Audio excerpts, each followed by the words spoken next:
अस्सलामुअलैकुम। आज से हम क्लास 10th का स्टार्ट करने जा रहे हैं। और जैसा कि मैं अक्सर अपने वीडियोस में ये बताता आ रहा हूं कि ये जो मैंने चैनल खोली है इसका एक ही मकसद है कि मैथमेटिक्स की जो बेस है वो आपकी अच्छे से मजबूत हो जाए। क्योंकि मैथमेटिक्स जो है ना, ये अक्सर बच्चों को पसंद नहीं आता है, इससे नफरत हो जाती है। क्यों? ये बाकी जो सब्जेक्ट्स आपको है उनको आप रटा कर सकते हो, याद कर सकते हो। और उनकी एक खासियत ये है कि जब आपको टीचर लेसन पढ़ाता है उसके बाद जो क्वेश्चंस करने होते हैं वो उसी लेसन में जो आपने माने पढ़ा होता है उसकी जो समरी होती है वो पढ़ी होती है, उसी पे बेस होते हैं वो क्वेश्चंस और आपको मजा आता है उनको पढ़ने में।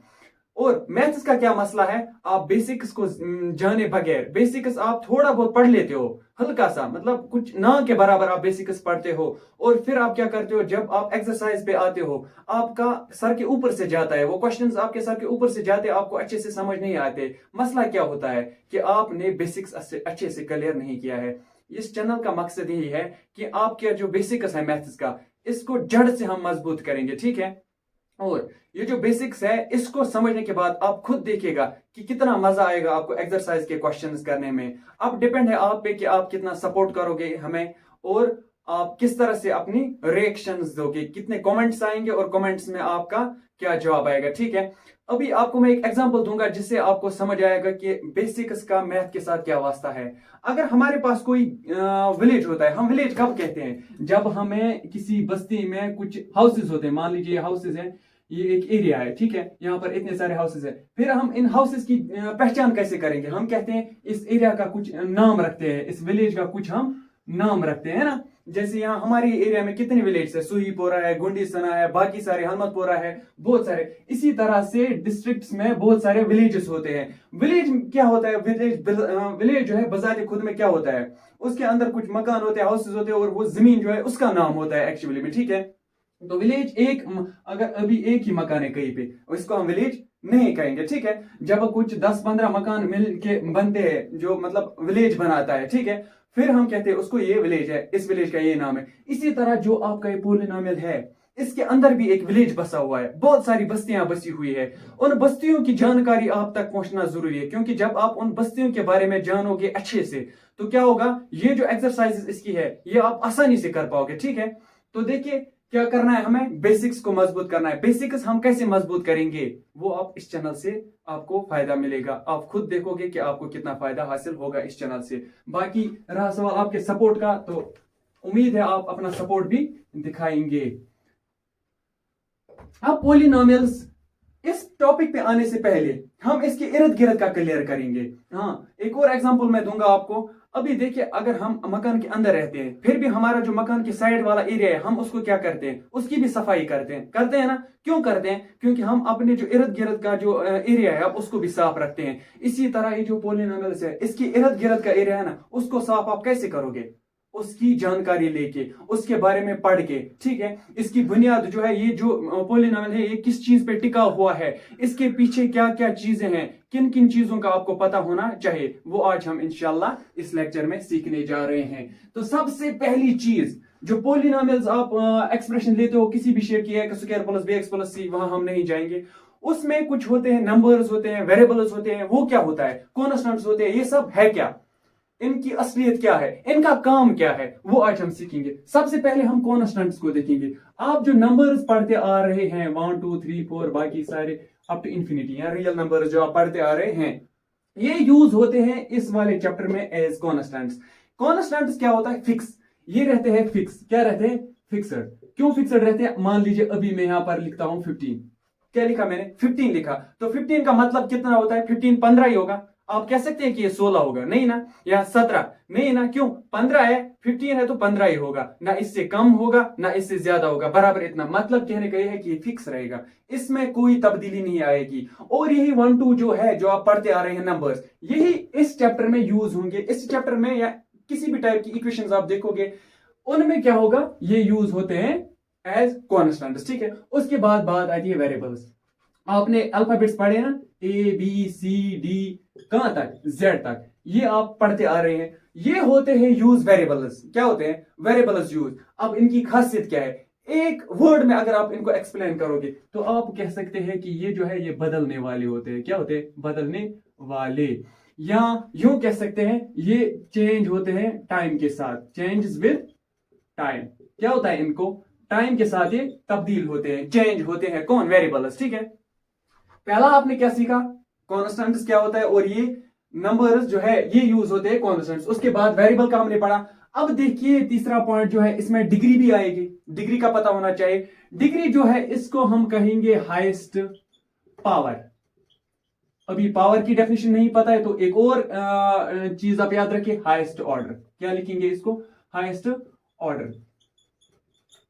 क्या कहेंगे, हाईएस्ट ऑर्डर। देखिए मैंने यहां पर 4x² लिखा। क्या लिखा, 4x²। अब यहां पर आपको क्लियर हो गया, ये 4 क्या है, नंबर है, तो ये यूज क्या होगा, कॉन्स्टेंट। ये बन गया हमारा कॉन्स्टेंट। ठीक है, और कॉन्स्टेंट जो जब वेरिएबल के साथ होगा, क्या होगा, वेरिएबल के साथ होगा, तो इसको आप कोफिशिएंट तब कहोगे। क्या कहोगे, कोफिशिएंट। तो यहां पर हम कॉन्स्टेंट नहीं कहेंगे, इसको कोफिशिएंट कहेंगे। क्या कहेंगे, कोफिशिएंट। क्यों, ये किसके साथ में, प्रोडक्ट में है, किसके साथ, वेरिएबल के साथ। अभी अगर यहां पर 2 लिखूं मैं इसी के साथ, 4x² + 2, ये 2 जो है ये हमारा कॉन्स्टेंट है।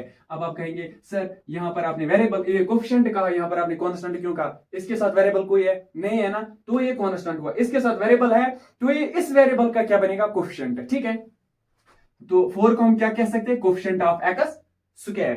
अब देखिए ये जो x² है ये हमारा है वेरिएबल। क्या है, वेरिएबल। ठीक है, और ये जो हमें इसका स्क्वायर यहां पर है ये हो गई डिग्री, क्योंकि ये जो हमें एक्सप्रेशन है 4x² + 2, इसका हाईएस्ट ऑर्डर क्या है, 2 है ना, तो ये हो गई इसकी डिग्री। ठीक है, अब इसके बाद बात आती है पावर की। पावर होता है स्ट्रेंथ। ये क्या देता है हमें, स्ट्रेंथ देता है, कुव्वत बतलाता है किसी भी नंबर का, किसी भी वेरिएबल का, किसी भी चीज का। या इसकी एक और डेफिनेशन भी आप लिख सकते हैं, number of times a particular thing is to be multiplied. ठीक है, ये इसकी एक और डेफिनेशन है, किसकी, पावर की। इसके बाद बात आती है टर्म की। टर्म क्या होता है, देखिए टर्म क्या होता है। अभी यही इसी की बात मैं करूं, मैंने लिखा 4x²। अब 4x² में मैं 4x² लिखा था, मैंने बोला कि ये है हमारा वेरिएबल। क्या है, वेरिएबल। और इसको मैंने बोला ये है हमारा कोफिशिएंट, लेकिन किसका कोफिशिएंट है, इसी वेरिएबल x² का कोफिशिएंट है। अब ये खुद में क्या है, ये दोनों किस शेप में है, प्रोडक्ट में है, मल्टीप्लाई में है ना। 4 ये क्या है असल में, 4 × x², ये मल्टीप्लाई में है। तो देखिए जब इस तरह का आपको दिखे कि एक वेरिएबल और इसका कॉन्स्टेंट जो है, या वेरिएबल ही हो सकता है या कॉन्स्टेंट ही हो सकता है, ये प्रोडक्ट में है, ये बनाते हैं टर्म। टर्म क्या होता है, प्रोडक्ट ऑफ फैक्टर्स। क्या है टर्म की डेफिनेशन, प्रोडक्ट ऑफ फैक्टर्स। एक और बात मैं बताऊंगा टर्म की खासियत, अगर आपको प्रोडक्ट ऑफ फैक्टर्स समझ नहीं आ रहा है तो एक और तरीका है। आप देखिए ये जो टर्म है इसमें 2 पार्ट्स होती है, कितने, 2 पार्ट्स होती है। एक होता है नंबर वाला पार्ट और वेरिएबल वाला पार्ट। देखिए क्या, ये 4 जो है ये हमारा नंबर पार्ट आता है। क्या है, नंबर पार्ट। और ये वेरिएबल जो हमारा है ये आ गया वेरिएबल वाला पार्ट। अब समझ आ गया कि टर्म क्या होता है, प्रोडक्ट ऑफ फैक्टर्स, और इसमें 2 पार्ट्स होते हैं, एक होता है नंबर वाला पार्ट और दूसरा होता है क्या, वेरिएबल वाला पार्ट। अब हम आगे जाएंगे इसके।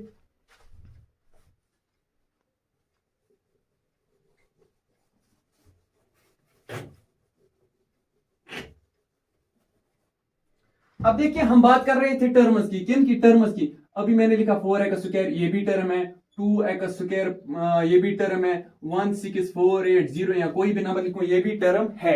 इस वाली टर्म में क्या खासियत है, यहां पर वेरिएबल भी है और इसका कोफिशिएंट भी है, यानी नंबर पार्ट भी है, वेरिएबल पार्ट भी है। यहां भी नंबर पार्ट भी है, वेरिएबल पार्ट भी है। यहां पर हमें क्या है, नंबर पार्ट ही है। अब आप बोलोगे कि सर अगर ये टर्म है वेरिएबल क्यों नहीं है। आपको पता है ना, जब किसी भी वेरिएबल को रेज्ड पावर 0 होता है उसका वैल्यू होता है 1, और यही 1 यहां पर वेरिएबल है। यहां पर वेरिएबल है लेकिन उसकी डिग्री जो है वो 0 है। ठीक है, तो ये हो गया इस वाले पार्ट का। अब देखिए हमें आना है एक्सप्रेशंस पे। अब इनकी जो खूबी है, इनके बाद ये आपका क्लियर हो जाएगा, उसके बाद आपको सीधा पता चल जाएगा कि पॉलिनोमियल्स क्या होता है। ठीक है, अब देखिए एक्सप्रेशंस की बात आती है। एक्सप्रेशंस क्या होता है, अगर हमारे पास एक टर्म है 4x² और इसके बाद मैंने 2 लिखा, क्या लिखा, 2, ये बन गई हमारी एक्सप्रेशन। क्या लिखी, बन गई एक्सप्रेशन। एक्सप्रेशन जो है, एक्सप्रेशन बनती है कांस्टेंट से और वेरिएबल से। क्या बनती है, वेरिएबल्स और कांस्टेंट से हमें एक्सप्रेशन बनती है। यहाँ एक और definition, terms are added, terms are added to form expressions. हम टर्म्स को ऐड करते हैं और हमें क्या मिलता है, फिर हमें मिलती है एक्सप्रेशन। ये देखिए यहां पर एक टर्म है, यहां पर दूसरी टर्म है, हमने ऐड किया तो हमें मिल गई एक्सप्रेशन। अब अगर कहीं पे आपको देखिए 4x² - 2, आपको ये नहीं कहना है कि हमने पढ़ा है कि जब हम ऐड करेंगे तब हमें एक्सप्रेशन मिलती है, नहीं, ये भी एक्सप्रेशन है, ठीक है, ये वाली भी एक्सप्रेशन है। तो इस वाली एक्सप्रेशन और इस वाली एक्सप्रेशन की खासियत क्या है, इनमें दो टर्म्स है, एक टर्म दो टर्म। अब इन कहने का मतलब मेरा ये है कि टर्म्स के लिहाज से एक्सप्रेशंस को कुछ टाइप्स आती है, जैसे किसी टर्म में एक ही किसी एक्सप्रेशन में एक ही टर्म हो सकती है, किसी में दो, किसी में तीन, या किसी में तीन से ज्यादा। अब उनके क्या नाम है, अब हम वो पढ़ेंगे। क्या पढ़ेंगे, एक्सप्रेशंस और इनकी ये जो इनकी टाइप्स है उनके बारे में पढ़ेंगे। क्या पढ़ेंगे, एक्सप्रेशंस की टाइप्स के बारे में। तो अब हम देखेंगे टर्म्स के लिहाज से जो ये एक्सप्रेशंस है इनकी कितनी किस्में हैं, ठीक है। लेकिन उससे पहले पावर की मैं बात कर रहा था स्ट्रेंथ। अगर अभी हमारे पास 2 स्क्वायर है तो इसका पावर क्या है, 2। इसका मतलब है हमें 2 को 2 बार मल्टीप्लाई करना है, ये होता है स्ट्रेंथ इसकी, ठीक है। अब एक्सप्रेशन में हमने कहा, अभी एक्सप्रेशन की बात की, यहां पर अगर पावर होगा, फॉर एग्जांपल हम लिखेंगे 4x² + 2 या 4x⁵ 5 + 2। अगर पोलिनोमियल की बात होगी तो पावर जो है, इसका एक पॉइंट आपको याद रखना है, पोलिनोमियल्स में पावर हमेशा पॉजिटिव इंटीजर आएगा। क्या आएगा, पॉजिटिव इंटीजर, ये याद रखना, हमेशा पॉजिटिव इंटीजर, ये नहीं कि नेगेटिव। नेगेटिव आया तो उसे पोलिनोमियल नहीं कहेंगे हम। अब देखिए टर्म्स, हमने कहा था टर्म एक एक्सप्रेशन एक टर्म से भी बनती है, 2, 3 या ज्यादा। अगर कोई एक्सप्रेशन एक टर्म से बनती है, 1 टर्म, ठीक है, एक्सप्रेशन जो सिर्फ एक टर्म से बनी हुई हो उसको हम मोनोमियल कहते हैं। अब देखिए एग्जांपल 4x², अक्सर मैं लिख रहा हूं, ये भी एक टर्म से बनी है, ये पूरी की पूरी एक टर्म है ना, ठीक है। इसके बाद अगर मैं लिखूं 1000, ये भी एक ही टर्म है। अगर मैं लिखूं 19x³ ये भी एक ही टर्म है। तो कहने का मतलब ये है मोनोमियल वो एक्सप्रेशन होती है जो एक टर्म से बनी हुई हो, ठीक है। अब देखिए बाइनोमियल, मोनो ये 2 वर्ड से बना है, मोनो और मियल। मोनो का मतलब होता है सिंगल और मियल का मतलब होता है टर्म्स, जो सिंगल टर्म से बनी हुई एक्सप्रेशन हो। बाइनोमियल, बाई मतलब होगा 2, बाई मतलब होता है 2 और उसके बाद आता है नोमियल। बाइनोमियल ये भी 2 वर्ड से बना है, 2 टर्म्स। क्या, 2 टर्म्स। देखिए 4x² + 2, इसमें 2 टर्म्स है, ये वाली एक टर्म है, ये वाली दूसरी टर्म है, इसको हम बाइनोमियल कहेंगे। या अगर मैं लिखूंगा x² + 100, ये भी 2 टर्म से बनी है, तो ये भी बाइनोमियल हुआ, ठीक है। अब समझ आ रहा है बाइनोमियल क्या होता है। इसके बाद ट्राइनोमियल, ट्राइनोमियल जो 3 एक्सप्रेशन, वो एक्सप्रेशन जो 3 टर्म से बनी हो। बाइनोमियल वो एक्सप्रेशन जो 2 टर्म से बनी हो, ट्राइनोमियल वो एक्सप्रेशन जो 3 टर्म से बनी हो, उसको हम कहते हैं ट्राइनोमियल। देखिए कैसे हम अक्सर लिखते हैं ax² + bx + c, ये भी ट्राइनोमियल है, ये एक टर्म है, ये दूसरी टर्म है, प्लस c तीसरी टर्म है। एक चीज का हमेशा ख्याल रखना है आपको, ये जो इसके साथ साइन होता है ना प्लस bx, ये वाली टर्म है, ये प्लस c ये एक टर्म है, ठीक है, साइन इनके साथ आता है। अब इन जनरल हम आते हैं हमारे टॉपिक जिसका नाम था पोलिनोमियल, हमारा जो यूनिट है जिसका नाम था पोलिनोमियल। तो इससे पहले जो हमने पढ़ा वो आपको समझ आया, वो क्या है, वो इस पोलिनोमियल बस्ती के अंदर जो रहने वाले लोग हैं उनकी जानकारी है। अब देखिए पोलिनोमियल जो है, सबसे पहले मैं इसकी एक बात बताऊंगा, मैथमेटिक्स जो है इसके ना बहुत सारे पार्ट्स हैं।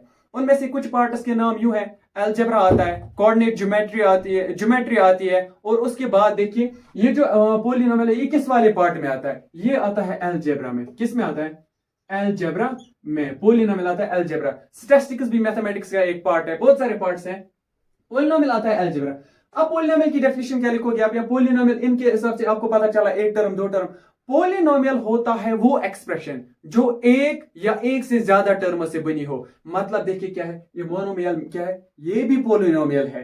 बाइनोमियल क्या है, ये भी पोलिनोमियल है। ट्राइनोमियल क्या है, ये भी पोलिनोमियल है। तो क्या लिखेंगे इसका, अगर आप लिखोगे एक्सप्रेशंस, कौन सी एक्सप्रेशन, जो बनी हो 1 और मोर देन 1 टर्म से। किन से, मोर देन 1 टर्म से। ये फिलहाल सिंपल डेफिनेशन है, और आगे हम जाएंगे कल एक और लेक्चर में इस टॉपिक पे, और वहां हम इसका और बेसिक्स जानेंगे, क्योंकि इसका जो बेस है वो बहुत बड़ा है, इसकी बेसिक्स बहुत ज्यादा है, बहुत ज्यादा बेसिक्स है इसकी। और वो अगर आप अच्छे से समझोगे, एक बार आपके जहन में वो बैठ गया, तो इसकी जो एक्सरसाइज है वो आसान होंगी फिर। और इस टॉपिक को आपको पढ़ने में बहुत ज्यादा मजा आने वाला है। उम्मीद है अब तक का लेक्चर आपको पसंद आया होगा और आप अपना सपोर्ट दिखाओगे।